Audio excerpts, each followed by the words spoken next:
കേരളത്തിലെ പ്രധാനപ്പെട്ട കോട്ടകൾ ഏതൊക്കെയാണെന്ന് നോക്കാം. ബേക്കൽ കോട്ട കാസർഗോഡ്, ചന്ദ്രഗിരി കോട്ട കാസർഗോഡ്, ഹോസ്ദുർഗ് കോട്ട കാസർഗോഡ്, സെൻറ്റ് ആഞ്ചലോസ് കോട്ട കണ്ണൂർ, തലശ്ശേരി കോട്ട കണ്ണൂർ, പള്ളിപ്പുറം കോട്ട എറണാകുളം, പാലക്കാട് കോട്ട പാലക്കാട്, അഞ്ചുതെങ്ങ് കോട്ട തിരുവനന്തപുരം, വില്യം കോട്ട തൃശ്ശൂർ, നെടുങ്കോട്ട തൃശ്ശൂർ, കൊടുങ്ങല്ലൂർ കോട്ട തൃശ്ശൂർ, മരക്കാർ കോട്ട കോഴിക്കോട്, ചാലിയം കോട്ട കോഴിക്കോട്, വട്ടക്കോട്ട കന്യാകുമാരി. വട്ടക്കോട്ട കന്യാകുമാരിയിലാണെങ്കിലും തിരുവിതാംകൂർ രാജവംശമാണ് നിർമ്മിച്ചത്. ഓരോ കോട്ടകളും ഏതൊക്കെയാണെന്ന് നോക്കാം. കൊടുങ്ങല്ലൂർ കോട്ട കോട്ടപ്പുറം കോട്ട എന്നറിയപ്പെടുന്നു. 1523 പോർച്ചുഗീസുകാർ നിർമ്മിച്ചു. പെരിയാർ നദീമുഖത്ത് സ്ഥിതി ചെയ്യുന്നു. 1663 ഡച്ചുകാർ കോട്ട പിടിച്ചടക്കി. പിന്നീട് മൈസൂർ ഭരണാധികാരികളുടെയും തിരുവിതാംകൂർ രാജവംശത്തിൻ്റെയും നിയന്ത്രണത്തിലായി കൊടുങ്ങല്ലൂർ കോട്ട. അടുത്ത കോട്ട നെടുംകോട്ട തൃശ്ശൂർ ജില്ലയിൽ സ്ഥിതി ചെയ്യുന്നു. 18-ാം നൂറ്റാണ്ടിൽ ധർമ്മരാജ കാർത്തിക തിരുനാൾ രാമവർമ്മയുടെ ഭരണകാലത്ത് നിർമ്മിക്കപ്പെട്ടു. ടിപ്പു സുൽത്താൻ്റെ ആക്രമണത്തിൽ തിരുവിതാംകൂറിനെ സംരക്ഷിക്കാനായിരുന്നു പ്രധാന ലക്ഷ്യം. മണ്ണും കല്ലും ഉപയോഗിച്ചായിരുന്നു നിർമ്മാണം.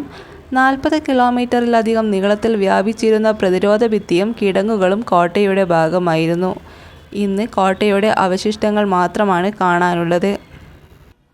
നെടുങ്കോട്ട സ്ഥിതി ചെയ്യുന്നത് തൃശ്ശൂർ ജില്ലയിലാണ്. അടുത്ത കോട്ട ഏതാണെന്ന് നോക്കാം. തലശ്ശേരി കോട്ട കണ്ണൂർ ജില്ലയിൽ സ്ഥിതി ചെയ്യുന്നു. 1766 ബ്രിട്ടീഷ് ഈസ്റ്റ് ഇന്ത്യ കമ്പനി നിർമ്മിച്ച ഈ കോട്ട മലബാർ മേഖലയിലെ പ്രധാന സൈനിക കേന്ദ്രമായിരുന്നു.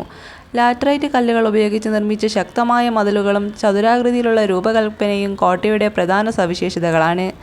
മലബാർ മേഖലയിലെ ബ്രിട്ടീഷ് ഭരണത്തിൻ്റെയും വ്യാപാരത്തിൻ്റെയും പ്രധാന കേന്ദ്രമായിരുന്നു തലശ്ശേരി കോട്ട. അടുത്ത കോട്ട ചന്ദ്രഗിരി കോട്ട കാസർഗോഡ് ജില്ലയിൽ സ്ഥിതി ചെയ്യുന്നു. 17-ാം നൂറ്റാണ്ടിൽ ശിവപ്പ നായക നിർമ്മിച്ചു. ചന്ദ്രഗിരി നദിയും അറബിക്കടലും തമ്മിൽ സംഗമിക്കുന്ന സ്ഥലത്ത് സ്ഥിതി ചെയ്യുന്നു. ലാറ്ററൈറ്റ് കല്ലുകൾ ഉപയോഗിച്ചാണ് കോട്ട പണിതത്. പണ്ട് ചന്ദ്രഗിരി പ്രദേശം വ്യാപാരത്തിൻ്റെയും പ്രതിരോധത്തിൻ്റെയും പ്രധാന കേന്ദ്രമായിരുന്നു. അടുത്ത കോട്ട പള്ളിപ്പുറം കോട്ട 1503 പോർച്ചുഗീസുകാർ നിർമ്മിച്ചു. ഷഡ്ഭുജ ആകൃതിയിൽ നിർമ്മിച്ചു. വൈപ്പിൻ ദ്വീപിൽ സ്ഥിതി ചെയ്യുന്നു. കൊച്ചി തുറമുഖത്തിൻ്റെ സുരക്ഷ ഉറപ്പാക്കുക എന്നതായിരുന്നു പ്രധാന ലക്ഷ്യം. അയക്കോട്ട എന്നും അറിയപ്പെടുന്നു.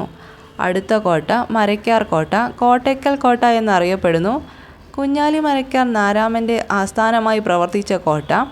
1600 സാമൂതിരിയും പോർച്ചുഗീസുകാരും ചേർന്ന് നടത്തിയ ആക്രമണത്തിൽ കോട്ട തകർന്നു. കേരളത്തിൻ്റെ ആദ്യ നാവിക പ്രതിരോധ പാരമ്പര്യത്തിൻ്റെ പ്രതീകമായി അറിയപ്പെടുന്നത് മരക്കാർ കോട്ട. കുഞ്ഞാലി മരക്കാർ സാമൂതിരിയുടെ സേനാധിപതി ആയിരുന്നു. അടുത്ത കോട്ട ഏതാണെന്ന് നോക്കാം. വട്ടക്കോട്ട കന്യാകുമാരിയിൽ സ്ഥിതി ചെയ്യുന്നു. തിരുവിതാംകൂർ രാജവംശം 18-ാം നൂറ്റാണ്ടിൽ നിർമ്മിച്ചു. ഗ്രാനൈറ്റ് കല്ലുകൾ ഉപയോഗിച്ചാണ് നിർമ്മിച്ചത്. അറബിക്കടലിൻ്റെയും ബംഗാൾ ഉൾക്കടലിൻ്റെയും സംഗമസ്ഥാനത്ത് സ്ഥിതി ചെയ്യുന്നു. നിലവിൽ കന്യാകുമാരി തമിഴ്നാടിൻ്റെ ഭാഗമാണെങ്കിലും തിരുവിതാംകൂർ രാജവംശം നിർമ്മിച്ച കോട്ടയായതുകൊണ്ട് വട്ടക്കോട്ട കേരളത്തിലെ കോട്ടകളുടെ ലിസ്റ്റിൽ ഉൾപ്പെടുന്നു. അടുത്ത കോട്ട ഹോസ്ദുർഗ് കോട്ട കാസർഗോഡ് ജില്ലയിലെ കാഞ്ഞങ്ങാട് സ്ഥിതി ചെയ്യുന്നു. 17-ാം നൂറ്റാണ്ടിൽ സോമശേഖര നായക നിർമ്മിച്ചു. വലിയ കൽമതിലുകളും വൃത്താകൃതിയിലുള്ള ബുരുജുകളും കോട്ടയുടെ പ്രത്യേകതയാണ്. കേരളത്തിലെ നായക ഭരണാധികാരികളുടെയും സൈനിക ശക്തിയുടെയും പ്രതീകമായി ഇതറിയപ്പെടുന്നു. കോട്ടയ്ക്കുള്ളിൽ ക്ഷേത്രാവശിഷ്ടങ്ങളും പുരാതന നിർമ്മിതികളുടെ അവശിഷ്ടങ്ങളും കാണാം. കേരളത്തിലെ നായക ഭരണാധികാരികളുടെ പ്രതീകമായിരുന്നു ഹോസ്ദുർഗ് കോട്ട. അടുത്ത കോട്ട ചാലിയം കോട്ട ചാലിയാർ നദിയും അറബിക്കടലും തമ്മിൽ സംഗമിക്കുന്ന സ്ഥാനത്ത് സ്ഥിതി ചെയ്യുന്നു. 1530 പോർച്ചുഗീസുകാർ നിർമ്മിച്ചു. ബേപ്പൂർ നദീമുഖം നിയന്ത്രിക്കാൻ അനുയോജ്യമായിരുന്നു. 1571 സാമൂതിരി കോട്ട പിടിച്ചടക്കി. വിദേശ ആധിപത്യത്തിനെതിരായ കേരളത്തിൻ്റെ പ്രതിരോധത്തിൻ്റെ പ്രതീകമായിരുന്നു ചാലിയം കോട്ട. അടുത്ത കോട്ടയെ പറ്റി പഠിക്കാം. അടുത്ത കോട്ടയാണ് പാലക്കാട് കോട്ട. 1766 മൈസൂർ ഭരണാധികാരിയായിരുന്ന ഹൈദർ അലിയാണ് കോട്ട നിർമ്മിച്ചത്. ഗ്രാനൈറ്റ് കല്ലുകൾ ഉപയോഗിച്ചാണ് നിർമ്മിച്ചത്. പാലക്കാട് ചുരം നിയന്ത്രിക്കുന്നതിനായുള്ള പ്രധാന സൈനിക കേന്ദ്രമായിരുന്നു. പിന്നീട് ടിപ്പു സുൽത്താൻ്റെയും ബ്രിട്ടീഷുകാരുടെയും നിയന്ത്രണത്തിലായി. കോട്ടയ്ക്കുള്ളിൽ ഹനുമാൻ ക്ഷേത്രവും ഉദ്യാനവുമുണ്ട്. ടിപ്പുവിൻ്റെ കോട്ട എന്ന പേരിലും പാലക്കാട് കോട്ട അറിയപ്പെടുന്നു. അടുത്ത കോട്ട ബേക്കൽ കോട്ട കേരളത്തിലെ ഏറ്റവും വലിയ കോട്ട. 40 ഏക്കർ വിസ്തൃതി ഏകദേശമുണ്ട്. അറബിക്കടലിൻ്റെ തീരത്ത് സ്ഥിതി ചെയ്യുന്നു. 17-ാം നൂറ്റാണ്ടിൽ നിർമ്മിച്ചു. 1650 ശിവപ്പ നായിക ആണ് നിർമ്മിച്ചത്. കാസർഗോഡ് ജില്ലയിൽ സ്ഥിതി ചെയ്യുന്നു. അടുത്ത കോട്ട സെന്റ് ആഞ്ചലോസ് കോട്ട. കണ്ണൂർ ജില്ലയിൽ സ്ഥിതി ചെയ്യുന്നു. 1505 പോർച്ചുഗീസുകാർ നിർമ്മിച്ചു.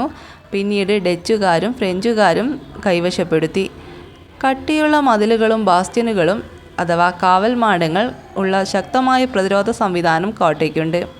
അടുത്ത കോട്ട വില്യം കോട്ട. 1714 ഡച്ച് ഈസ്റ്റ് ഇന്ത്യ കമ്പനി നിർമ്മിച്ചു. ചേറ്റുവയിൽ സ്ഥിതി ചെയ്യുന്നു. തൃശ്ശൂർ ജില്ലയിൽ. അതിനാൽ ചേറ്റുവ കോട്ട എന്നും അറിയപ്പെടുന്നു. പിന്നീട് സാമൂതിരിയും ടിപ്പു സുൽത്താനും ബ്രിട്ടീഷുകാരും ഭരണാധികാരികളായി. ടിപ്പു സുൽത്താൻ്റെ കാലത്ത് കോട്ട ഭാഗികമായി തകർക്കപ്പെട്ടു. ഇന്ന് കോട്ടയുടെ അവശിഷ്ടങ്ങൾ മാത്രമാണുള്ളത്. അടുത്ത കോട്ട അഞ്ചുതെങ്ങ് കോട്ട. 1695 ബ്രിട്ടീഷ് ഈസ്റ്റ് ഇന്ത്യ കമ്പനിയാണ് കോട്ട നിർമ്മിച്ചത്. കുരുമുളക് ഉൾപ്പെടെയുള്ള സുഗന്ധവ്യഞ്ജനങ്ങളുടെ വ്യാപാര കേന്ദ്രമായി പ്രവർത്തിച്ചു.